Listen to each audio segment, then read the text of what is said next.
The topic this evening is building your $1 million sales machine, right? And so let me go ahead and hit slideshow from beginning so we can get the full screen going. So this is about building your $1 million sales machine. Now, this is a webinar put on by the Effective Management Association, as Carlos mentioned. And so I want to give you a little bit of information about who that is, who we are, what our goal is with you this evening. And so basically the Effective Management Association, we're a membership group, right? And so our purpose is a growing, prosperous membership that is creating a safe and viable community through wide acceptance and use of the Hubbard management system, right? Now, for those of you watching that don't know what the Hubbard management system is, right? So L. Ron Hubbard is the founder of it. And he's done a ton of things, authoring books, movies, business, philanthropy, all sorts of stuff that's just been humanitarian efforts. And so really the focus of this is just the business side of it. Right. And so I use the Hubbard management system in my company. It's taken me to tremendous heights in business. I'm an Inc. 500 fastest growing company in the US, top 100 in my industry. I've built a 7-figure company that's done 7 figures year after year after year now, using this. And I didn't go to business school. I didn't have some special training or handout or background. I applied what we're going to teach you tonight. And we're going to teach you a little bit this evening, right? But the focus of this is, again, a growing prosperous membership. Leah, what kind of members are we into? Growing and prosperous. Growing and prosperous. And guys, our members are business owners, entrepreneurs, right? If you're someone that has a business idea, you're an entrepreneur, you're our kind of people, right? We understand you. And so the goal is we want your business growing and we want your business prospering. Right? Nobody likes having a business that doesn't grow. I've been there.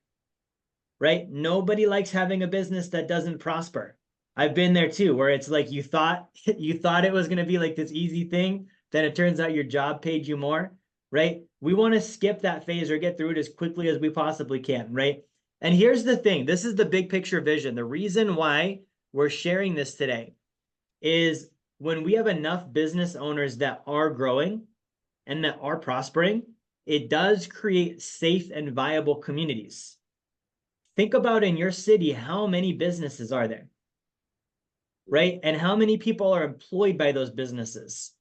And how much good does that do for the community that you live in? And what would the ripple effect be if there were more stable, expanding, and growing businesses on this in this country and on this planet, and it just continued to have that ripple effect, right? So that is the big picture of what we're teaching. Now, what we're going over this evening is sales.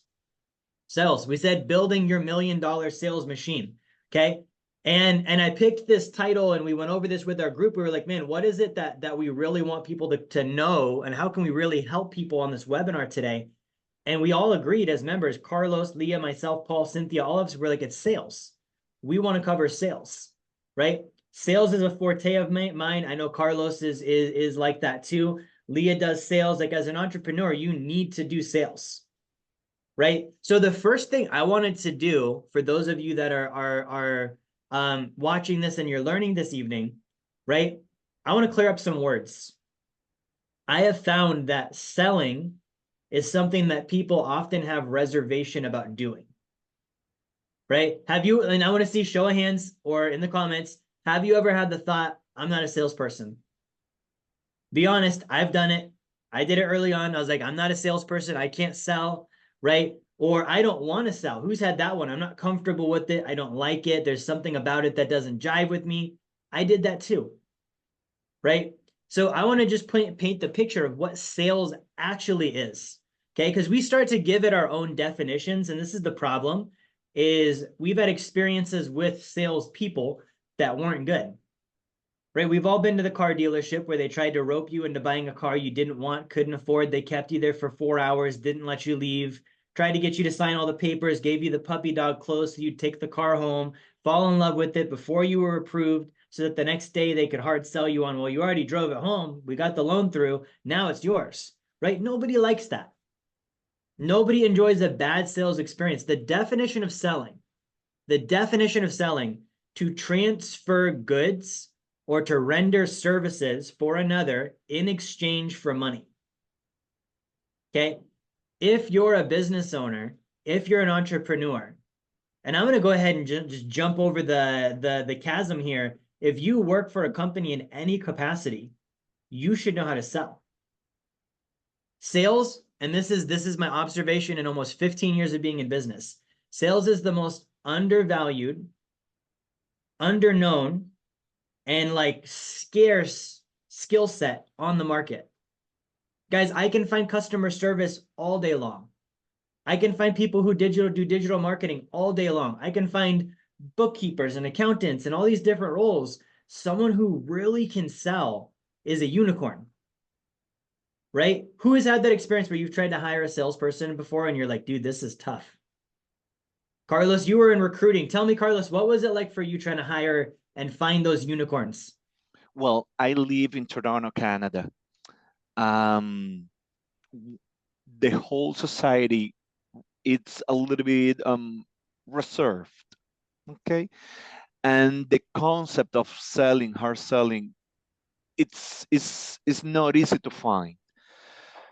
And as you said, it's a skill that can put food on your table nonstop, because if you have the confidence of producing a result on a sales cycle, you won't go hungry ever in your life. I am a testament of it. And I've been applying what we are about to learn in my adult life. And believe me, it's not easy to find nowadays. Good. And guys, with selling, like the definition here again, to transfer goods, right? Or to render services, right? So transfer goods, you've got a product.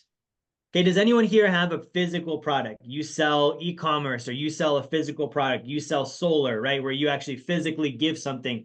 Put in the chat if that's you. Okay. Or render services, right? So that's another angle on it, right? You have services. You're maybe not delivering a physical product, but maybe you're in financial services, or maybe you're, maybe you're doing something where you just do servicing. Maybe you're a consultant, right?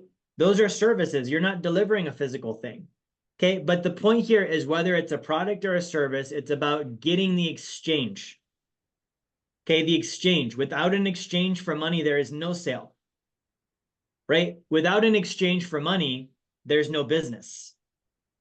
Leah does bookkeeping. Leah, I have a technical bookkeeping question for you. Yes. How difficult are the profit and losses how long does it take you to do them when there's no revenue? Oh, I was not that long. Not very long, right? The point of a business is to make profit. You need to be profitable, and to be profitable, you need to have revenue, and to have revenue, you have to sell, you have to exchange, right? So the origin of this word to cause, to take, or grasp, right? And you sometimes, I talk with people and like, why are you so into words? Because everything is in the words. Everything is in the words. To transfer, what does transfer mean? You had this, they had that, you swapped it, right? Render, delivering services for another. In exchange, again, we're swapping positions for money. So that's very specific. What are we swapping for? It's for money, right? In the origin here, the word cause. That's the very first verb in here, cause to take, right? So selling means you are causing someone to take your service. I remember early on, I'm going to jump into the next definition here in a second. I remember early on for me, selling was not causative. I was I hope they do it, fingers crossed. When people told me they were going to think about it, I actually thought they were. I was like, oh, good. Maybe they'll call me back tomorrow. Carlos is laughing because he knows that means that there's no deal there if they're thinking about it. And I remember, Jerry, feeling sorry for my client's pocket, feeling, oh, it is too high. They're not going to be able to pay it, even before me presenting the numbers. And that put a stop in my growth. You have no idea, when I removed that idea from my belief system, everything changed. And I started putting my attention in the value of of what it was delivering, everything changed for me. That's awesome. And guys, what I want to reiterate on this, on the selling thing before we jump into the next definition here, if you have bought something before and had a good experience, you were a reverse salesman. A great sale happened. You were just on the other end of the transaction. What do you need to do in your business to flip that?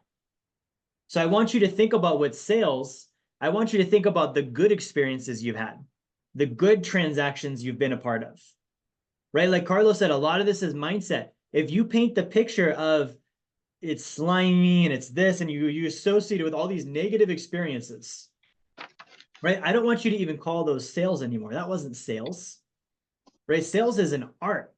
Sales is something you should be proud of. Sales is how you grow your damn company and feed your family, right? And in my company, I'm the CEO now, right? But I started as a sales guy. So sometimes, you know, we can get into this thing with selling, right? Where we think, oh, I can just find someone else to do it. I'm just going to find someone else to do the sales. I don't ever have to learn it. I'll recruit a really good salesperson, right? And they'll take care of it for me. That's not a machine. We're building $1 million sales machine. What is the definition of machine? Machine, an apparatus consisting of interrelated parts, which means there's more than just one part with separate functions, right? We use this thing in the Effective Management Association. We use this thing called the org board. The org board is an apparatus consisting of interrelated parts with separate functions. It's an organizing board. Where do the different functions in your company happen? How do they jive and flow together? And are they separated? And one of those functions must be sales, right? So an apparatus consisting of interrelated parts with separate functions used in the performance of some kind of work. Okay, now here's the thing. If you as a business owner, as you as an entrepreneur, if you never learn sales, if you've ever been on the road where you've seen people where their car was driving them, they weren't driving the car. Who's ever noticed that, where you're like, I need to get as far away from that guy as I can in that vehicle over there? He is not in control. If you don't learn sales, you're going to be like that with your business, right? There's this thing called stable senior, stable junior. You want to have that. You want to be a senior in your business, like a senior executive, a CEO, an owner, or whatever you are, who understands and has stability and can give that stability to the people below them. You don't want people who are more stable than you as a junior. It's literally like you know, it's like having a kid and the kid corrects the parent, right? And in the moment, you might be like, oh, he's so smart, that's cute. But anyone in their right mind is like, no, you should not be proud of that. Your kid should not be correcting you. You're not wearing your hat as a parent if your kid is the one giving you the advice, right? Doesn't mean don't take it. Doesn't mean it's not cute. Doesn't mean you can't have a little moment, but that's not a good operating basis.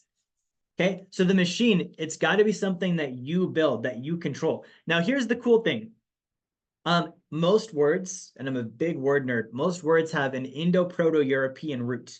You won't always see that in the dictionary. Sometimes they'll say it's Greek, it's Latin. Below the Latin, most words originated with an Indo-Proto-European root.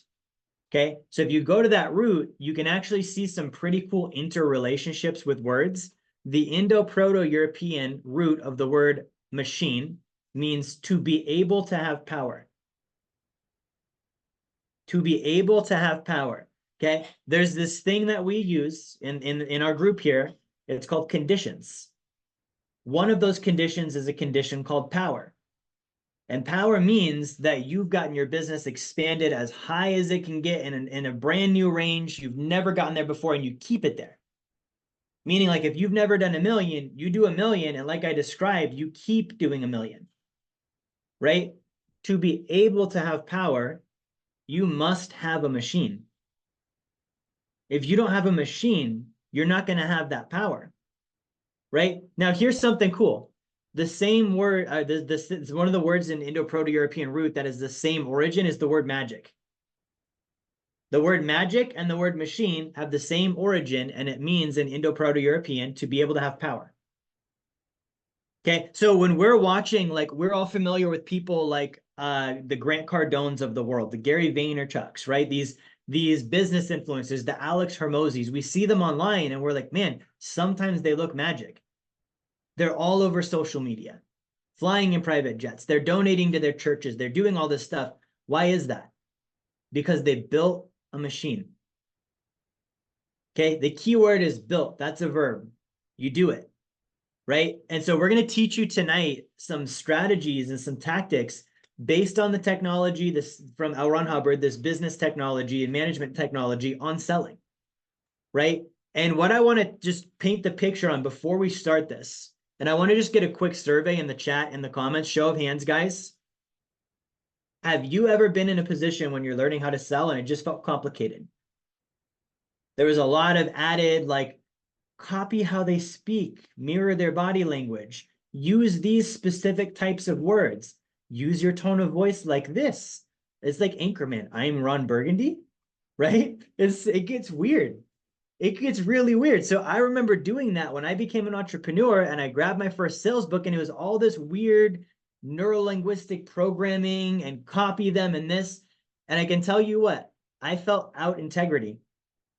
I felt like I was violating my own integrity. I felt like a fraud. I felt like a phony. I felt like I was acting some way that wasn't real just to get money. And it went against everything I believed as a human being. And I didn't like that. Right? So I'm going to teach you, and we're going to teach you this evening, how do you just sell as you? If you've got a good product or a good service, there shouldn't be a bag of tricks you need to take with you. You just need to understand the basics of selling. Right? So the first thing, and by the way, who would like to know that? Tell me in the comments if you would like to know how to do that. Right? I already know how to do it and I would like to know how to do it. There's never the limit. I can always get better, right? So we're going to teach you how to do that this evening. And I want to make sure before we jump into the actual technology of this, okay? Identify your purpose. Okay, there's this rule that I have in my life. If I learn something and I don't use it within 24 hours, I have a make-believe game that the information disappears forever and I'll never have access to it again. And I literally play that game with myself. I want you, we can call that the Jerry Fetta game if you want. I want you to play the Jerry Fetta game with me this evening as you're watching this.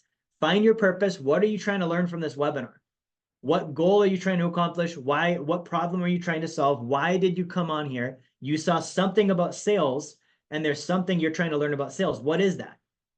Okay. The second thing I want you to do is I want you to remove any ounce of know-it-all that you have in your body. Right? Pretend you've never learned any of this before, because one of the main things that will stop someone from learning is thinking, oh, I've seen that before. Oh, I've heard that before. I've read that before. We did a webinar last month and it was, we broke down delivery and all this stuff. And I had someone that was like, I heard all that before and I was waiting for you to get to the main point and it never happened. Guys, the rule is if you're not winning with it, there's something you still need to know. If you're not succeeding with the information, it's a self-reflection and actually a level of humility to be like, man, I'm not killing it in sales. It doesn't matter how many books I read. It doesn't matter how much I've seen the stuff. If I'm not getting the result, there's something missing still. Right? And then the final thing is, I want you to give yourself permission to learn this stuff. This can be learned. You can do it. Right? And really quickly, like before we dive into the material, I want to give my background real quick. I want Leah to do the same, Carlos to do the same. Just very quickly, guys, I grew up in freaking Alaska. 62 kids in my graduating class. I was a C student, never had a college degree. I never thought I would be in business. I had no sales expertise, no business expertise, no entrepreneur expertise. My mom and dad got divorced when I was 9 years old. Same summer, we lost the house, we lost the car, and I was homeless on both sides of the family. There is no reason why I'm special and I'm more advantaged where I would learn this and you wouldn't, right? I had no special training, no special hand up. And I want to hear from Leah and Carlos. What is it like for you guys? Did either of you guys have special like sales parents that taught you all of these things when you were a baby so you knew it all now? No, it's kind of sort of similar to you, Jerry. Yeah, just poor upbringing. Family was great. Did get, my parents did get divorced when I was young, but had a great stepdad.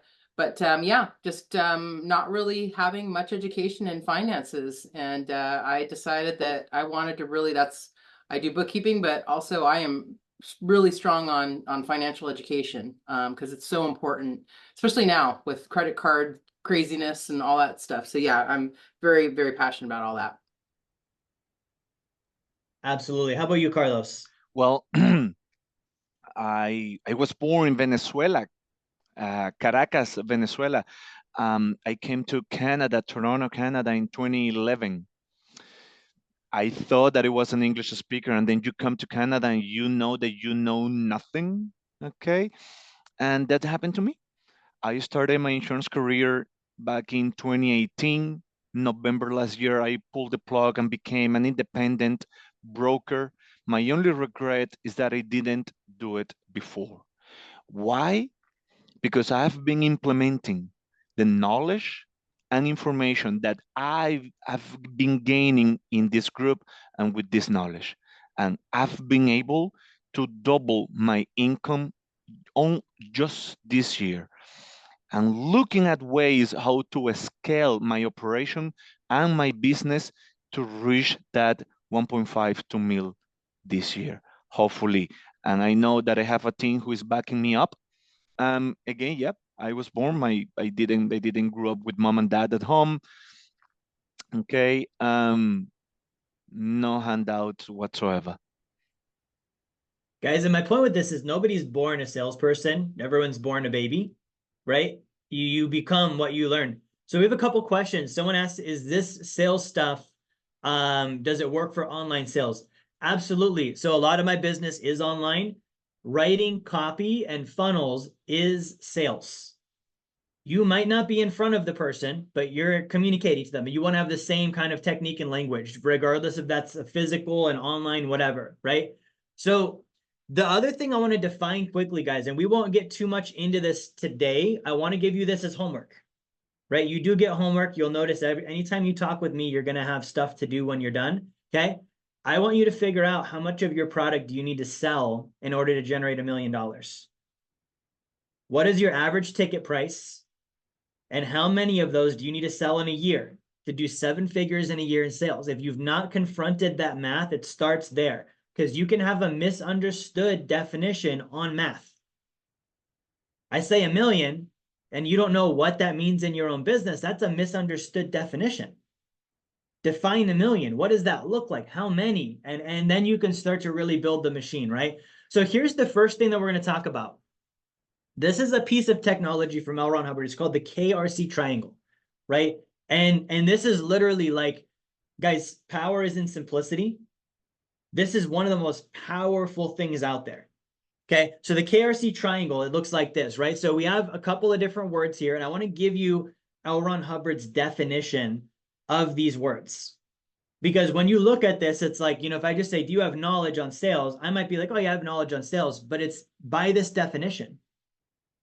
If I don't have this definition of knowledge on sales, I don't truly have knowledge, right? So here's the definition of knowledge according to L. Ron Hubbard, a total, right? First, let's embrace what the word total means. Carlos, total, does that mean like a little bit and kind of sort of?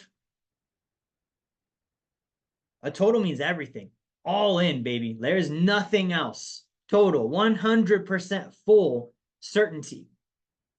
Certainty. Now, certainty is an interesting one, right? I was looking at this word a few weeks ago, right? And it's like, okay, if you really understand certainty, for me, when I have certainty, it almost feels like an emotion, right? And sometimes I've had certainty in a negative way where I was like certain I was going to fail, or I was like certain something bad was going to happen. And it was like this, it was there. There was like this conviction of like, yep, this isn't going to work, right? On the flip side, you can have certainty on good things too. So I want you to think about, and you don't need to have the bad experience of it, but think of a time where you had certainty that was like, this isn't going to work, or this is doomed, or whatever it is. Do you have that same level of conviction and with sales? And if you don't, you're missing knowledge, right? Now, total certainty and understanding of data. Right? Of data. So what would this mean just on this part? For me to know sales, it means I need to study sales. I need to learn and read and watch sales, and I need to get it done from a point of true information, Not if they cross your legs, you cross your legs. Not if they smile, you smile. If they lean in, you lean in. That's nonsense, right? Where are you going to get information like this? Well, you could actually get it from this very source, right? There's books, and I can show you one of them here. It's called The Model of Admin Know-How, and it's full of information you can learn on sales and business and marketing and all sorts of things. Carlos has one too, right? This would be something you can study, right? Total certainty understanding of data, and this can include objects, actions, spaces, areas, time, and forms, right? Do you have full total certainty and understanding of data pertaining to the objects involved in your sales? Right? So much of sales is not maneuvering and manipulating. It's helping someone understand that your product or service solves their problem. And in order to know that, you need to really know your product or service, right? And so that's an object, an action. What actions are done in sales? What are the spaces where, and the spaces, if you're online, if it's a Zoom meeting, do you have control over that space? There's a lot of space between you and someone on the other end of a Zoom. How do you maintain knowledge and understanding of that? If you're in retail, how do you maintain that, right? The time involved. How long should a sale take? Do you have that figured out? How long is your sales process? Is it one meeting? Is it two meetings? Is it three? How does that work? Right? And then the forms as well. So that's knowledge, right? Knowledge is something. And so Jay Knight, we actually had in the comments here, he needs to sell 33,333 nutritional products for about $30 each to make $1 million. That's awesome. Jay, thank you so much for doing the math on that. That's amazing that you took the time to do that. So guys, Jay has knowledge now. Jay has more knowledge, does he not, on how much he needs to sell? That's another level of knowledge. He's now certain on the numbers, right? I can tell you this. Most salespeople fail due to uncertainty. That's the starting point. Have you ever had that where someone was trying to sell to you and you could tell they lacked certainty? And you could just tell they were a little timid and they were a little, like Carlos said, apologetic about the price and not sure and beating around the bush, and they didn't really know what to do next or how to ask for the close or those types of things, right? If they're uncertain, you're uncertain, and then you don't do business with them. Okay, so what does that mean? If you want control, which is the bottom one, here's how this triangle works, guys. And we're going to go through the rest of the definitions too, but I want to give you the concept of this. You want control over your sales, don't you? To get 7 figures in sales, you would need control over your sales. It's a repetitive action. You have to do it over and over and over and over. And the only way you do things over and over and over and over is with a high degree of control. Okay, and I'm going to give you a little nugget here. That's for both good and bad things. If you're bad at sales, you have a high degree of control on something you do over and over and over that causes you to be bad at sales. It's not control that you want, but it is control being exercised. If you have a bad habit, you have control over something that you do over and over and over that causes that bad habit to still exist. So you take that same mechanism and you flip that and you use it on sales. I want control over sales, right? I want them. In order to have control, I would have to have knowledge and responsibility on all of the things involving sales. We covered the definition of knowledge. What about responsibility? Okay, and this was a word for me. I was a little bit like kind of know-it-all on, right? Like, oh, I did bodybuilding and sports, and I did chores when I was little, and I've worked a job since I was 8 years old. So I understand responsibility because I do what I'm supposed to do, right?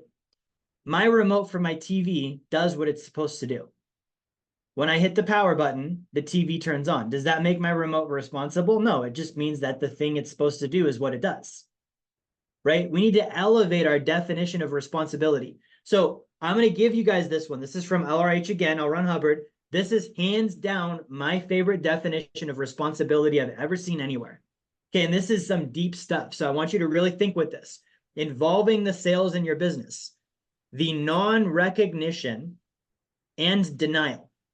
Let's pause there. What does non-recognition mean? Leah, give us in your own words. Well, how would you describe like non-recognition of something or someone?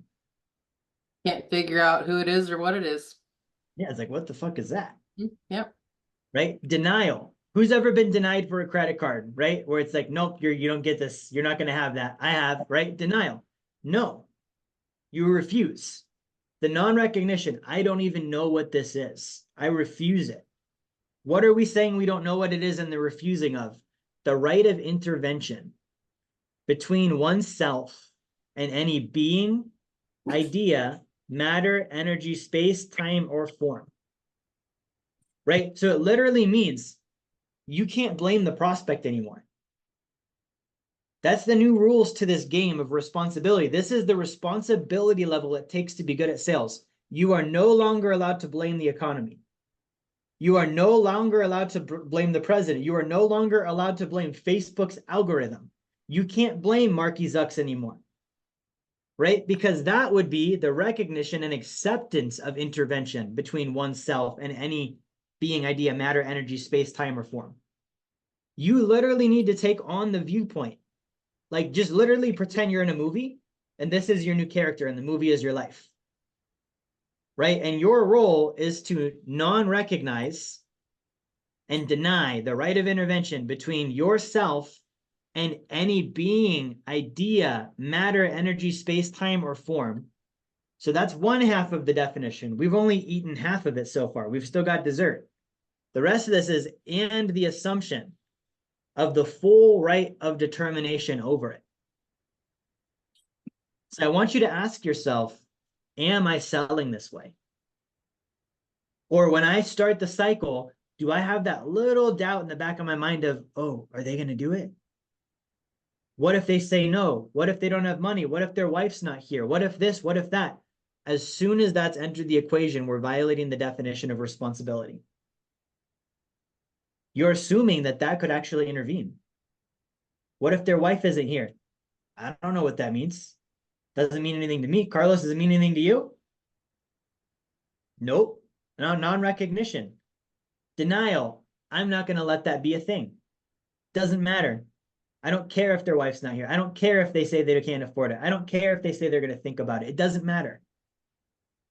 Right? And you get that from knowledge. Who would agree, show of hands, that that's a very high level of confidence? Very high level of confidence. Okay, contrary to popular belief, you don't get confidence from lavender baths and telling yourself how nice you are, or journaling. You get confidence from learning something correctly, clearing all of the words in it to make sure you understood the words being used also, and then drilling the hell out of it until you literally know it without thinking. That's where confidence comes from. Who here is a parent? Okay, when you were a parent and you were starting new, did you know everything? No. You needed to learn this stuff. I'm a new step parent. There's a lot of stuff there's not a manual for it, right? So I'm learning about this stuff. But you can take the, oh, I don't know, so I can't. Or you can say, I'm going to be responsible and figure it out. This matters enough. Like, imagine when you were like, my baby's diaper needs to be changed. I've never done this before. Were you ever like, oh, but I don't know how. I can't. So I'm just going to leave them in it. No. Why? Because that matters too much. You place a high enough priority on the safety of your child to do something about it, even if you didn't get the training, even if there wasn't a manual, even if you don't necessarily like it. I've not yet met a parent that was like, you know what my favorite thing is? Smelling crap. I just love fresh diaper. I can't wait to change it, right? Nobody likes that. So with sales, why are you not placing the same priority with sales in your business? It's a lot more. You've got employees. Some of those employees have babies. How many babies depend on the workers in your company? Think about that. If you've got employees, how many customers, their lives would be improved? You know, how much would your family benefit if you knew how to sell better? You need to put priority on that like you would on raising your child. I study this. I learn it. You should be learning sales daily. Okay. So this KRC thing, for me, this triangle equates to ability. When I want to become more able at something, I literally reverse engineer the triangle. Good. What part of this do I need to know how to control? Right. I need to control, you know, within selling. And I'll give you the selling breakdown, right? For me, there is the prospecting phase. Being responsible for having people interested in talking to you. Do you have control over that? Right? And the control over that looks like outreach. How many people are you talking to?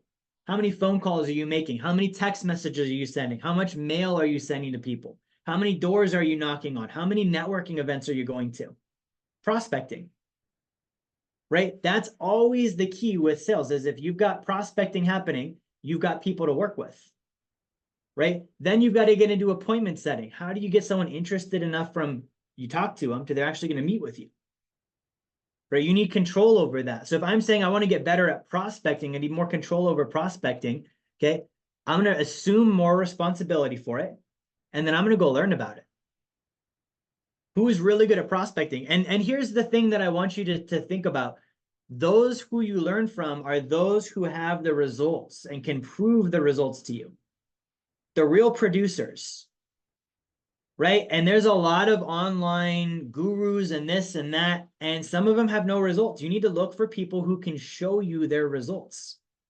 You can visibly see them, right? And sometimes flying in a private jet or driving a Lambo isn't it. You can rent those, right? You're better off finding people that you know that truly run a business and sitting down with them. And that's the benefit of this group, is everyone in our group runs a business. Everyone in our group is legit. Everyone in our group is a correct source, and we're going to say, hey, we've either done this or we know who you can go study. Right? So KRC. Now, here's the other thing. You need KRC, but your client does too. They need to have control over giving you money in exchange for the service, do they not? Okay? If they're not responsible for it, they're not going to do it. Okay, so your client needs knowledge, responsibility, and control on you and your product. Okay, so part of selling, and this is the main part of selling, because you'll see online and in books, an obsession with closing, close the sale, closing lines, handling objections. It's literally like a middle school boy in puberty who just learned about the female anatomy. It's an obsession, right? Any adult knows there's more than that. You can't just be like, cool. Can we do it now? No, you gotta, like, it's the same thing. You gotta talk to them first. You need to like have a date. You need to like each other. You need to build a relationship. There needs to be trust there. Then all the things you learned about in 7th grade can happen, right? And with sales, it's the same thing. Does your prospect have knowledge on your service? It's your responsibility to help them have knowledge. They're not going to take responsibility for knowing why they should buy from you. That's weird. Nobody does that. Like, think about it. Nobody's ever been like in the kitchen making coffee and like, I just had a cognition. I haven't been responsible enough to buy insurance from Carlos yet. So I'm going to go on YouTube and learn about insurance so I can walk into Carlos's office and buy insurance from him. That's never going to happen. Never. Even if it did, I would be like, bullshit, that didn't actually happen. Right? So you need to help them have more knowledge. What does that look like? Marketing, promotion, having a good presentation. Okay. Now, part of you giving them knowledge is you getting knowledge first. Are you surveying and are you asking questions and are you fact finding to figure out enough data about your prospect to know what to present to them? Right? A lot of people do this backwards, where they're in sales and they'll just walk up to you and just vomit information all over you. We've had that experience before, probably all of us, where someone just starts telling you all about it and you're like, you didn't even ask if I qualify, if I'm interested, if I have a need for it. And they go through this 15 or 20-minute thing. And then you're like, dude, I had this happen to me yesterday. I was like, I already bought it. Right? You just pitched me for like 10 minutes. I already have it. Like, thanks for asking. Right? Get knowledge on them first. By knowing your customer better, you can take responsibility for them more. You can have more control in the enlightenment process of the sale, right? Then as you're enlightening them, you apply the KRC triangle there too. You help them gain knowledge. You help them increase their responsibility level. Okay, how do you increase someone's responsibility level? I want to teach you guys this. 80% of selling is questions, not statements. The more you find yourself telling, the less you will find yourself selling. You need to be asking. So how do I get someone to take responsibility? Let's say that I sell, supplements, like health supplements, right? And I start to understand them more. If I'm online, I'm using surveys and forms for that. If I'm in person, I'm fact finding and asking good old questions, and understand that they're married and they have kids and they've had this health thing and their cholesterol is really high and they've got high blood pressure, right? And they don't want to have to go on medication and they don't want surgery. How do I get them to take responsibility for it? I would say something like, Carlos, can I ask you a hard question? Right? Even to ask a question, I just asked a question. What's going to happen in 5 years with your wife and kids if you don't handle this? All of a sudden, Carlos's responsibility comes up. Why? Because he's thinking about more. He's taking responsibility for his wife and his kids, and he's like, oh man, he's right. If my health deteriorates, that's going to impact them. I might not be around. I might be a burden to my family, right? Good. So I want to show you how to take responsibility for that and how to be at cause over that and prevent it from happening. Would you be interested in a solution like that? Right? Just what I did there. That's gauging their interest. If they say they'd be interested, great. How much time do you have? Right? Why did I ask that? Because right here it says responsibility includes time. I want to know how much time they have. I want to know everything about them. Everything I can possibly know. Right? So that when I get to the end, all I have to say is, Carlos, have you seen enough information to get started with me today? Right? That's the close. That's it. There's not like this weird, you see what I mean? It doesn't need to be this weird technical, metaphorical, metaphysical, neurolinguistic word tricks. Like literally what I sell, guys, I greet them, I ask how much time they have. I then say, how did you find out about us? Because I want to understand where my leads are coming from so I can reinvest my marketing back to where they said, right? And then I just ask them, okay, what's the thing you want to help with today? What's the main thing you want to get information on? Right? And then they tell me, they say, I want to know more about blah, or I saw blah, right? I heard about this, or I know you guys did that, or someone referred me, right? Then I go into fact finding, right? Fact finding is all knowledge. I want to know about their family. I want to know what they do for work. I want to know what they do for fun. I want to know how their money works, right? I want to understand what they're doing now and what they're experiencing currently. I want to know what is going well, where are things happening well for you in your life with this area. What are the things that aren't going so well? What would you change? What would you get rid of? What would you eliminate if you could? Who are your decision makers? When you guys make financial decisions, is it you and the wife? Do you have a business partner? Do you have someone that signs off on this? Good. Are you interested? I've got a solution in mind. Can I show that to you? Right? And if I'm going through all those points, and that's all just fact finding. I've not once talked about my product. I've not once tried to close. Right? Very often when I sell, I will go 20 or 30 minutes of just questions before I tell them anything. That's called being interested in others, right? And I want to share this next piece of technology with you guys. Who's enjoying this, by the way? Are you guys tracking with this? Who's getting some wins out of this? Right? Good, good. So this next one, guys, this is called the CDEI scale. That's an acronym, okay? Curious about, desired, enforced, inhibited. CDEI. Now it's the expanded CDEI scale. Now this is also from L. Ron Hubbard, right? So he's expanded it. The bottom, there's also no and refused, okay? This is what happens on a sale, okay? So you as the salesperson, you need to stay at the top of this scale. So this is a scale, right? A scale has got usually two different extreme directions, and you've got gradient points in the middle.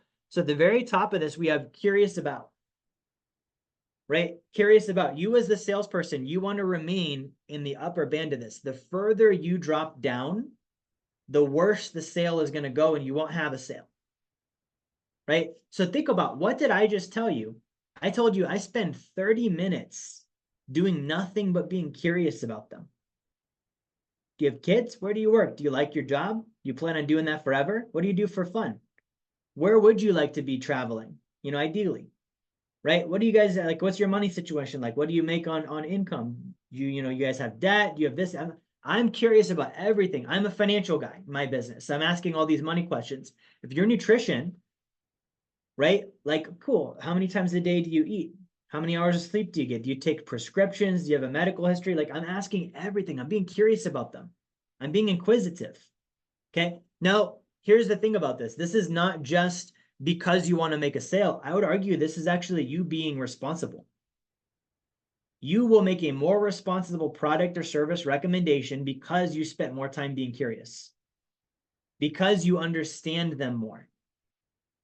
You won't just make whatever, I sell screws only, and so I'm only going to offer you a screw instead of a nail. Right? So curious about. Now, the definition of curious: eager to learn or know, inquisitive. Okay? You cannot be eager about your commission.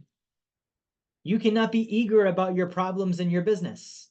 You cannot be eager about what if this doesn't go well.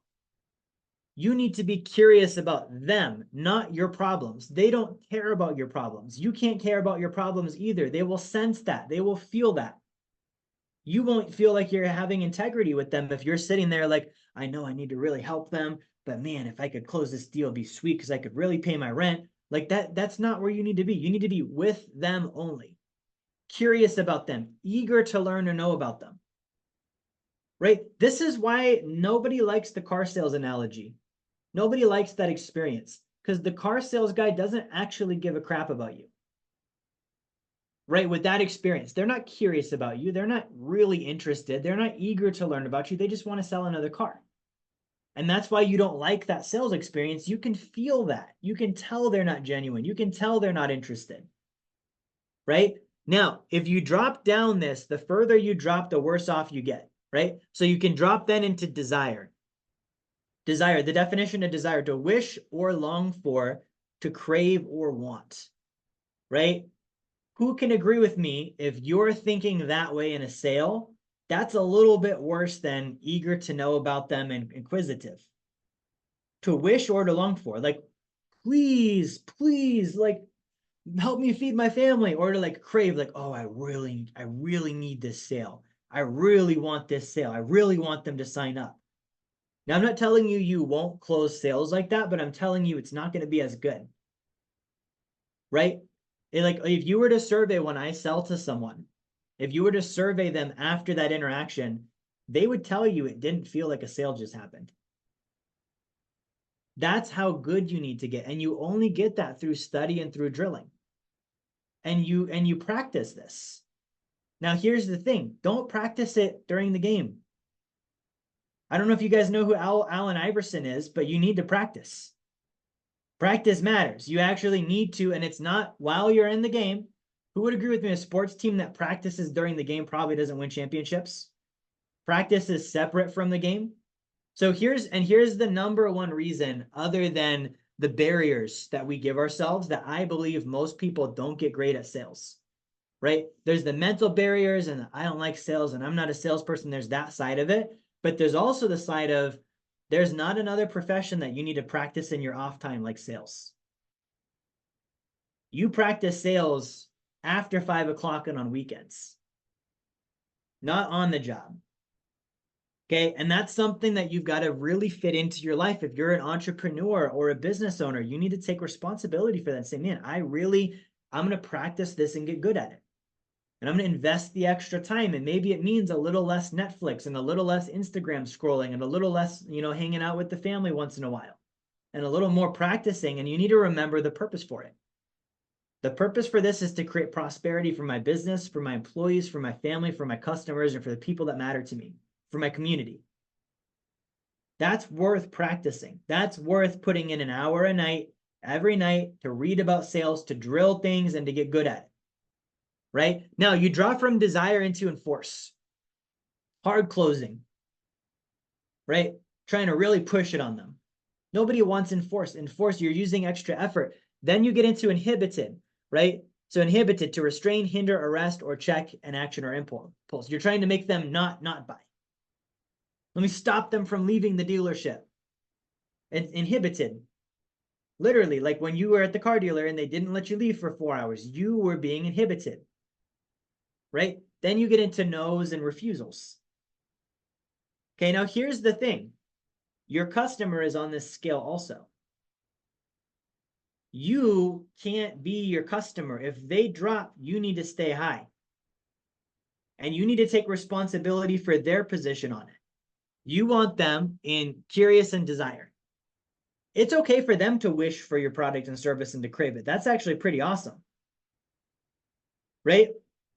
It's good for them to be curious, eager to know about, inquisitive. That's up to you to cultivate that, right? And your level of skill with selling is going to allow you to use the CDEI scale here, right? But they drop into enforcement.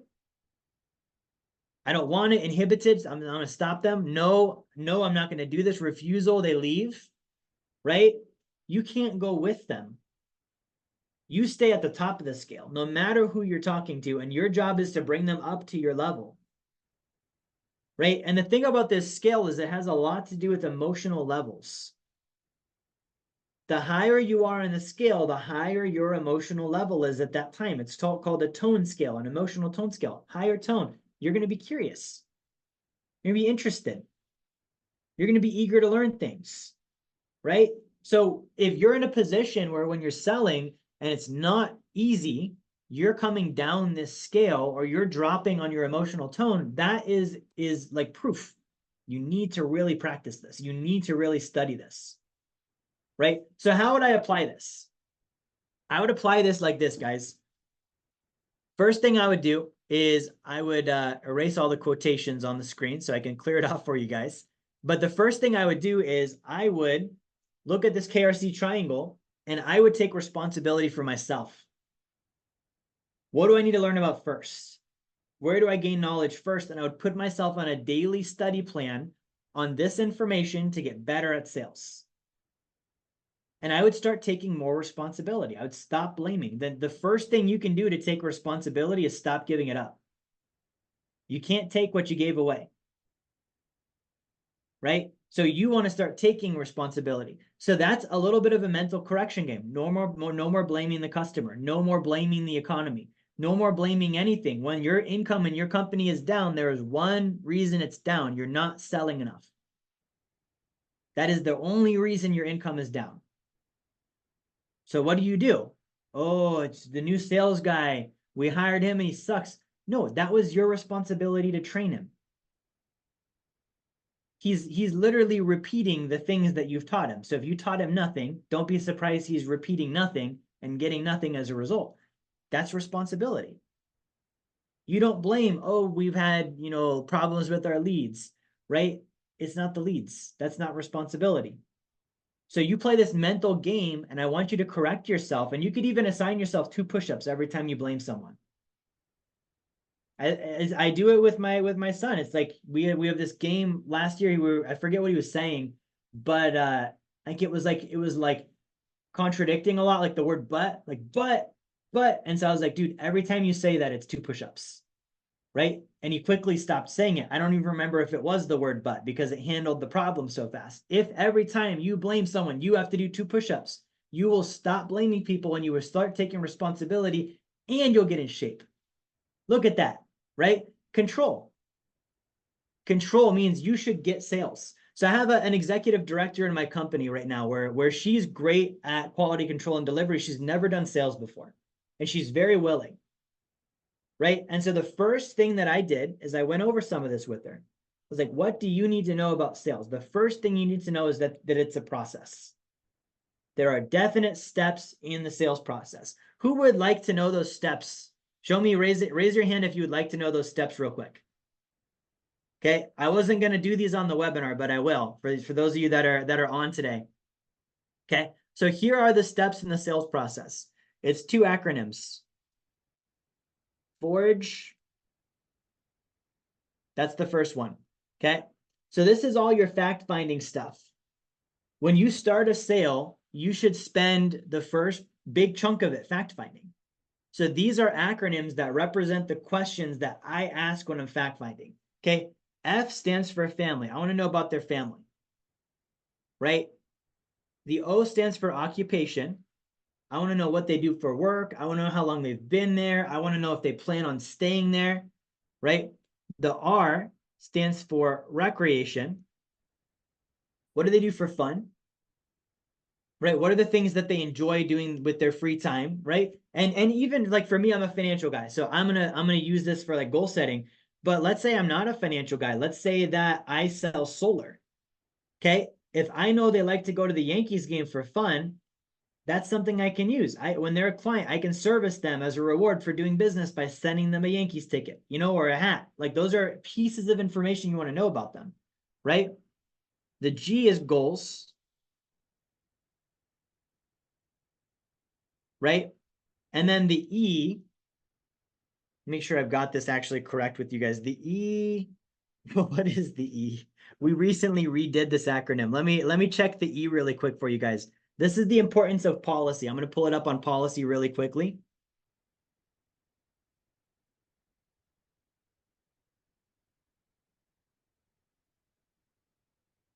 Forge, the E is exceptions. Right? Exceptions. Basically, what rules are they violating? Right? Like you want to know, like if they're in finances, like what exceptions are you making for yourself? Right? I know I'm supposed to be saving money, but instead I blah. If you're in nutrition, I know I'm supposed to be taking supplements, but instead I'm doing blah. Or if it's bookkeeping, man, I really know what I should be doing my QuickBooks and I should be like looking at my accounts, but instead I don't and I do blah instead. Where are they breaking the rules? Right? I want to know that. Right? So forge, that's the first one. The next one is needs. You want to understand their needs. What do they have now? What do they enjoy about it? What would they eliminate about it? Who are their decision makers? And are they interested in a solution? Right? Guys, when I do a sale, I literally just go through this. Boom, boom, boom, boom, boom, boom, boom. That's the being curious about. That's the K. That's the knowledge. Would you agree if I knew everything here, and if you knew everything here about your prospect, you would have an easier time making a sale? Who can see that? 100%. When my people do this, sales go well. When they miss a sale, literally, guys, I don't even listen to the story. I just go, okay, cool. Which point did we miss? Right? So that's your fact finding. Then you can get into your demo, right? The demo is another acronym. It's called IPFAB, right? It's literally the whole sales process is 3 acronyms. State the intention. I is intention, right? What is your intention? Who here also dislikes it when you're talking to a salesperson and the only thing you care about as the customer is the price, and that's the only thing that they're not telling you? And you almost don't hear their entire pitch and presentation because your attention, the entire time, your attention is on the price. So I tell them the price first and I tell them my intention first. I don't want to be a secret salesperson. Like I'm going to sell them, but they're not going to know about it. Right? I tell them up front, hey, my goal is today I'd love to sign you up. Cat's out of the bag, right? Now we're going to confront this together and it's going to be something we work on together. Then I'm going to tell them the price immediately. My goal is I'd love to have you become a client of mine today.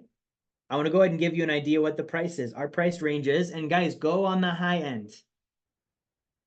Go on the high end of the price. Don't be budget. And even if your price is lower, you'd rather quote it higher and be lower than it was. Right? Blow them out on a higher price. And if you normalize it down to something lower, that's even better. Okay. So you go into intention, then you go into price, then you go into features, advantages, and benefits.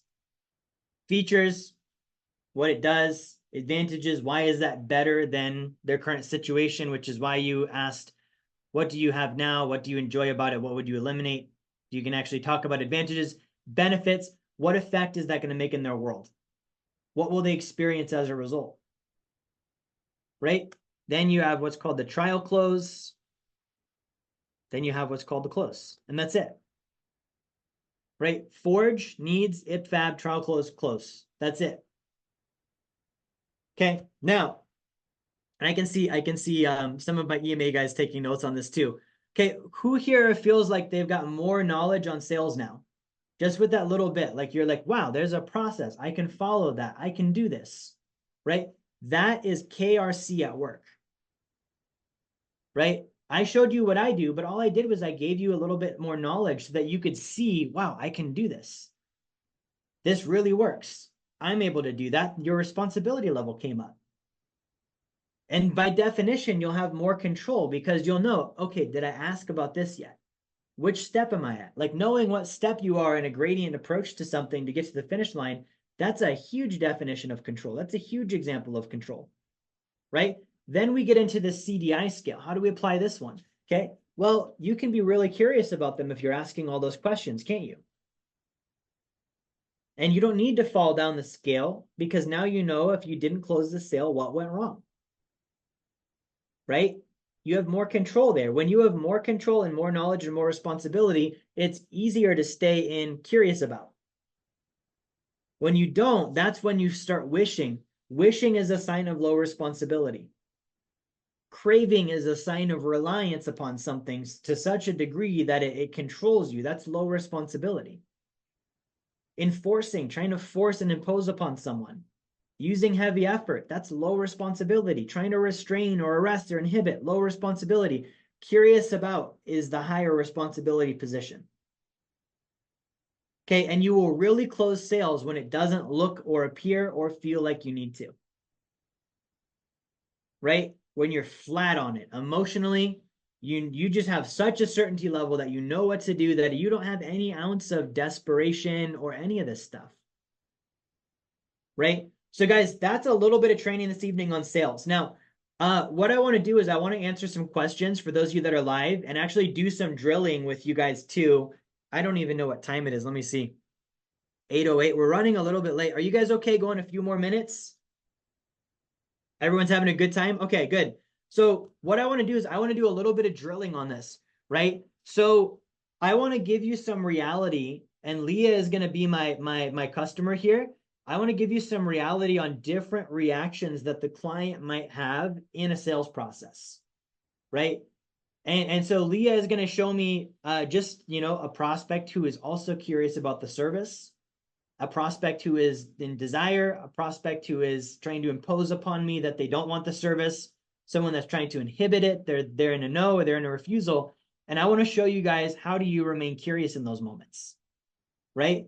And Leah and I did not rehearse this at all, so you can't judge us on the quality of the drilling here whatsoever, but we're going to go for it, right? So guys, let's bring Leah on. Let's do some drilling on this really quick. Are you ready, Leah? I'm ready. Where do you want to start? Okay, let's pretend I'm selling your service, like bookkeeping, and let's have you start at a client that's curious, and just even just from your own experience when you've dealt with people who are curious about it. Okay. Hi. Yeah, I saw an ad that you were running on Facebook, and yeah, I just wanted to get a little bit of information about your services. Oh, that's awesome. What's the main thing you'd like information about? Well, I'm kind of scrambling right now to kind of get everything updated on my own. Okay, I understand. Well, Leah, do you have a few minutes I can ask you some questions? Sure. Okay. What kind of business are you in? And we won't go fully into this, guys, but can you see how she's curious and I'm curious? Right? So Leah, I want you to remain curious, and I'm going to now be a salesperson that's in desire. Okay. Okay, start. Hi. Yeah, I saw an ad that you're running on Facebook, and I was interested in getting some more information about your bookkeeping services. Oh, good. What's your budget? Well, I don't really have anybody right now. So maybe, I don't know, maybe 300 to 500 a month. Oh, good. We're having a deal right now, and I could get you signed up today for that. So let me get your credit card number. Okay. Great. And could you give me a little bit of information about your services real quick? Good. Leah, how did you feel as the client when I was doing that just now? I felt like I was like you weren't controlling the situation at all. Yeah, and it was kind of, do you guys notice? It's like the desire thing. I'm just A getting little into the needy. quotes, credit card, and I want all the stuff without doing the work, Yeah. A little right? needy. You get into, and we won't go through all of these on the sales, but you guys can see even just that little drop, right? You can sense that. Okay, let's do one with enforced. So Leah, stay in curious, and I'm going to enforce now. Okay. Hi, I saw your ad on Facebook and I was thinking that I probably needed some bookkeeping help. So wanted to give you a call and get some information about your services. Oh, you have to pay for a consultation first. Those are $99. Oh, oh, okay. Are you able to just give me a little bit of information about your services, like in a nutshell? Our policy is you have to do the consultation. So what I can do is I can sign you up. Let's just sign you up for the consultation. It's $99, and then I can give you all the information. Do you have any kind of like, I don't know, LinkedIn or anything on your website that would give me more information about your services that I can look at first? Really everything's gonna get covered in the consultation. So I would recommend like let's just do that, and it's $99. And once you've done that, like you'll learn all the stuff that you're wanting to Like, know. Did you come guys, Leah, what did you feel then? on. I felt like you are not interested in growing your business at all. Yeah. And So not guys, interested in that's helping either, which is even worse. yeah, and that's the impression. And obviously, we're using some exaggeration for the point of like training and stuff. I don't think anyone would, hopefully nobody would be that like obvious about it on a phone call. But who can see with reality like that does impact the sale, right? Leah liked it much better when I was curious about her, right? That interest level. Okay. So Leah, let's do a couple where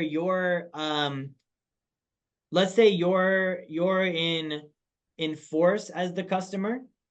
So you're trying to impose upon me. And then let's do one where you're inhibited, or you're trying to stop me from selling you, and then you're also in no. Okay. Okay. So let's start on enforced. So let's say I called you, I'm prospecting. Okay. Ring ring. Hi, can I help you? Hey, yeah, this is Jerry with Leah's office. I'm selling a bookkeeping package. I just got your information on the website and I wanted to give you a call. You said you were interested in bookkeeping? Yeah. How did you get my number? We had you come through on our website. Oh, I see, Did I you see. submit a request a day or two ago? Yeah, I did. Yeah. Okay, well, I like how much do you charge? So we have a couple different quote packages, but Leah, I want to make sure I'm not wasting your time. What was the main thing that made you reach out the other day? My business is growing and I finally need to kind of turn it over to somebody else. Okay, that makes sense. And what have you guys been doing like that's caused that? What are some of the things that have been working for you on that? Um, Wait, can you ask that again? Yeah, you said your business is growing. What are some Uh, of the things you guys have been doing to grow it? oh, I see. Yeah, I mean, we've gotten really some really good sales guys on our team now, and we've just figured out the marketing.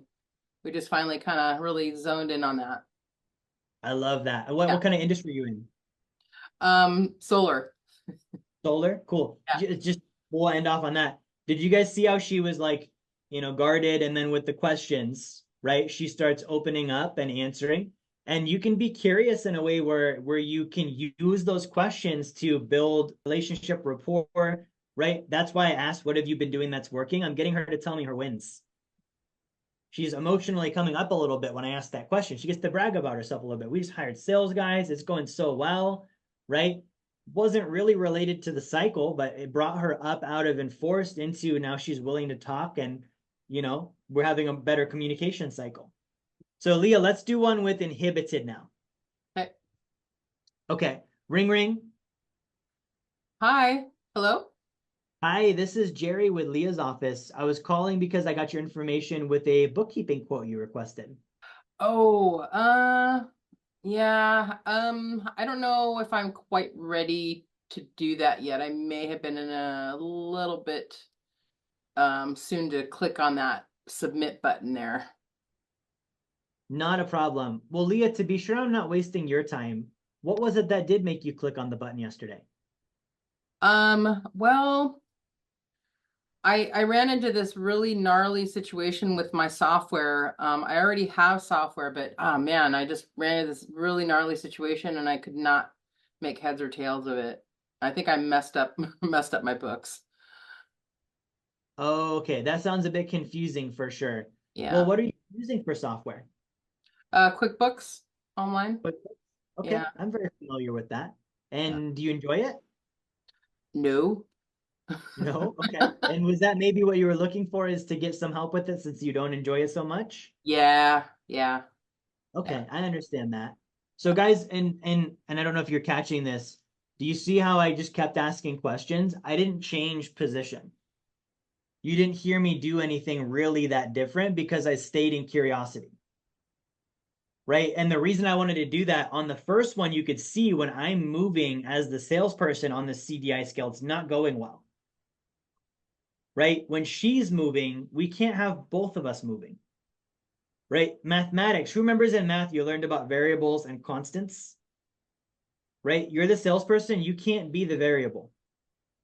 You need to be the constant. The client, the prospect, the economy, the whatever, they can be variables all day long. You have to be the constant, right? So this is like if you're an athlete, this is like your playbook. Run the play, run the play, run the play. If you're an actor, this is your line. Say the line, right? It can't be different. It can't be something you're thinking about on the spot when it happens. It needs to be a natural thing that you've drilled and drilled and drilled and drilled and drilled. Right? So this is the CDI scale. I hope that was helpful. So what I want to do is open this up for some quick questions if we have any.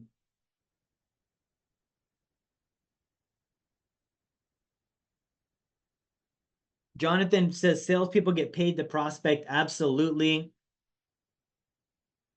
Okay, guys, I don't see any questions. If you have any questions, drop those in the chat. What I would like to do is I want to just show you guys what's next, because we're going to end the webinar off in a little bit here after the questions. So one of our goals, one of our intentions with the Effective Management Association is to help create stable and prospering businesses, right? And to create a safe and viable community and economy of business owners. So one of our things we want to give to you today, because you joined on the webinar, is a free business analysis, right?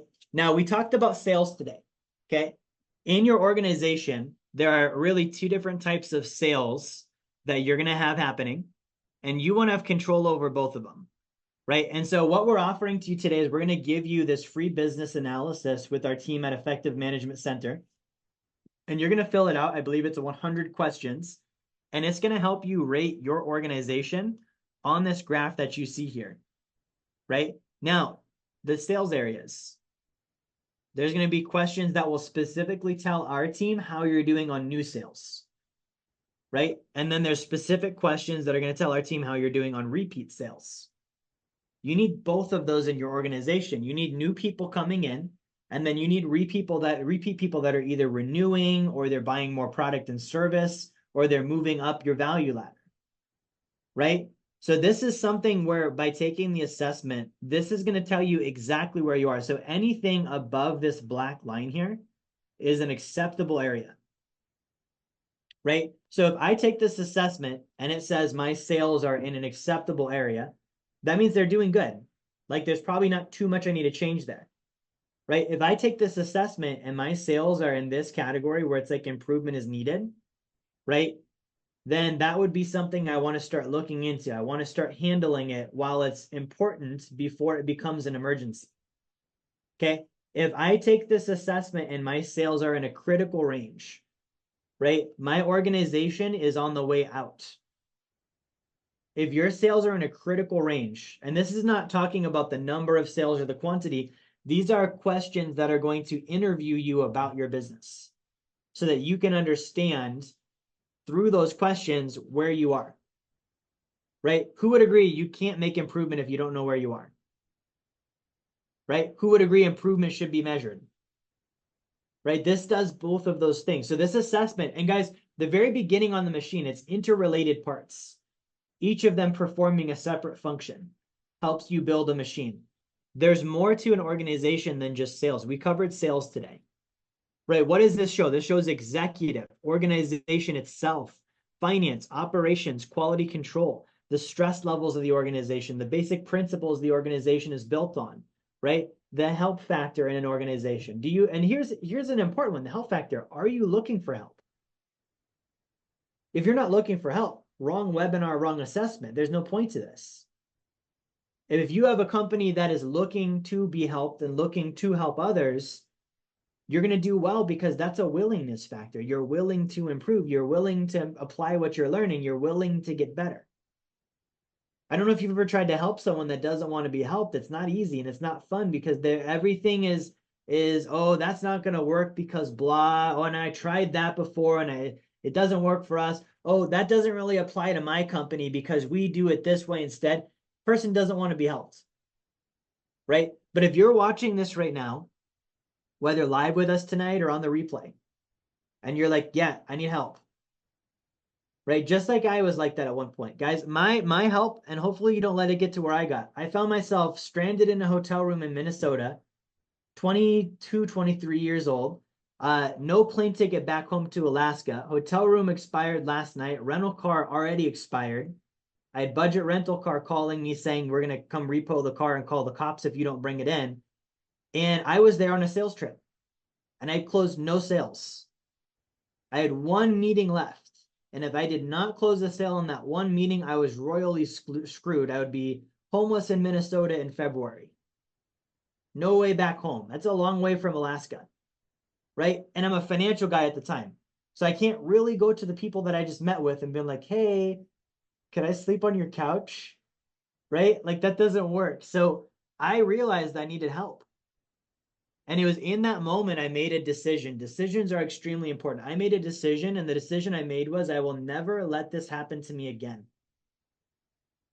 And I got online and I found whatever sales material I could find, and I drilled like you wouldn't believe it before that next meeting. And I closed the sale and I got the commission advanced and I handled the ticket and the hotel room and I got home and everything went good after that. And I got better at sales because it took me getting to that point with my business and my life, guys. This is impacting my life. Some of us are struggling business owners and you're behind on the mortgage, or you're, massive credit card debt, or you're unsure how you're going to make your next bills, and it's affecting your life. Learn how to sell. Become a sales professional. There are not enough of us out there. Okay, I'm where I'm at today largely because of the sales thing. So if you're interested in this assessment, it's completely free. We're not charging for this. This is something we're doing to help. Okay, when you do the assessment, I'm going to go ahead and give you guys the QR code for this.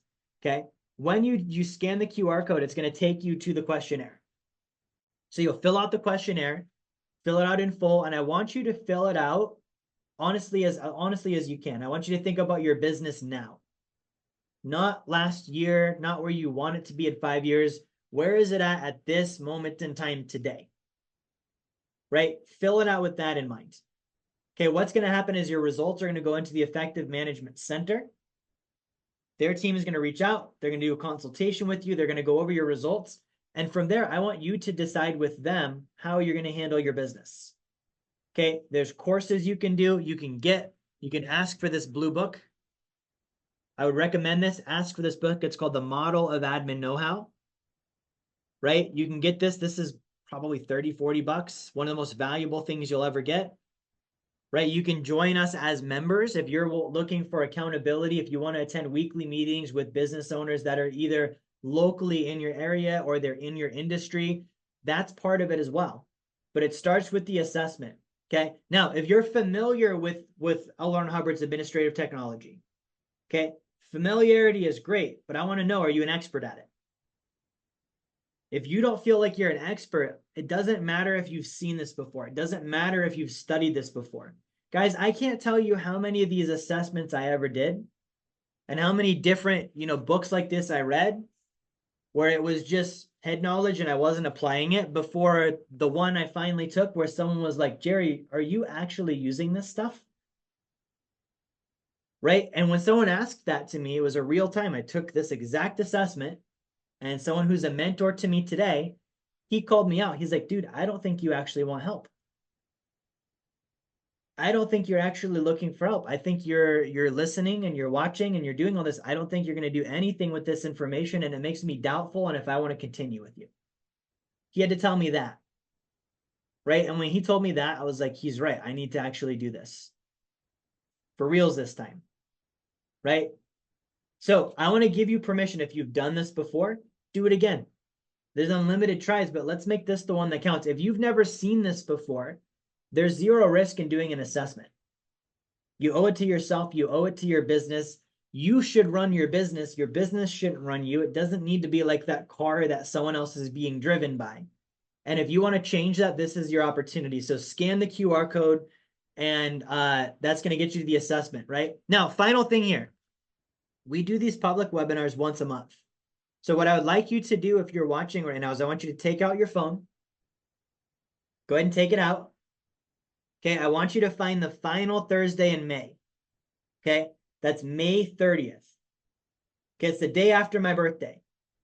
I want you to enter on your calendar, on your phone, 7 p.m. Central Time, Effective Management Association. Okay, that's our next webinar. I want you there. Consider it a birthday present to me, right? But I want you to put it on your phone right now. I want you to be there, and I want you to invite somebody who needs to know about this. Okay, I want you to invite, if you're, if it's your spouse, if it's a business partner, if it's a colleague, if it's somebody that also owns a business that you're like, man, they would really benefit from this, right? I want you to make sure you invite them. Okay, because next month we're back, we're bringing the heat. It's May, I'll be 32, right? All the craziness is going to happen on that webinar. You don't want to miss it. Okay, so make sure you schedule that and you attend. I want to see if there's any other questions here. Did anyone have any questions they want to ask us before we wrap up this evening? I know we went long, but I think it was worthwhile. If there's any questions, put that in the comments. And Leah and Carlos, did you have anything you want to add? Yes, I wanted to add that I've gotten just a tremendous amount of information out of this webinar. But what I love about this group, the EMA specifically, is that yeah, as a business owner, especially if you're on your own still, which I am currently, it's important to have not only a group of like-minded people, but also just a resource, the management technology, a resource that works, period. Like, there is so much information out there. Like, paralysis analysis is real. And it is so easy to just keep getting distracted by the next shiny thing. And so this has really given me a lot of focus and grounded me in terms of like, okay, this is the real deal. This is gold. This is what I have to be applying. This is what I need to be applying in my business in order to get it to the stage that I want it to get to. And, and having a group like this to do it with. And yeah, it's moving in the right direction now. So yeah, so I highly recommend that business analysis. Thank you, Leah. I will say that it's not lack of information. It is the lack of correct information and the skills to apply it, the one that will produce a result. It feels good as a business owner to know, to have a plan and to implement it and to have the tools and the accountability team for you to be successful. I was craving something like this for a long time until I found this team. And the fact that I have the knowledge, it feels good. I know because I am already doing it. I am applying the technology and it's giving me the results, and I have a plan that I'm walking through that is going to secure, it's going to avoid me making a bunch of mistakes that nobody wants, okay? It removed the uncertainty in my professional path.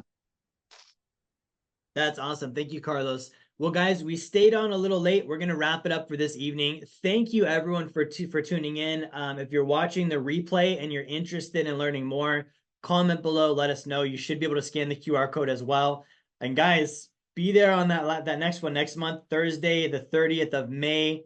Again, I'll be 32 years old. You don't want to miss it. It's probably going to be different. I'll be a month older, right, than you guys experienced today. So that's kind of cool. All right, guys, thanks for watching. Have a great night. We'll see you next month.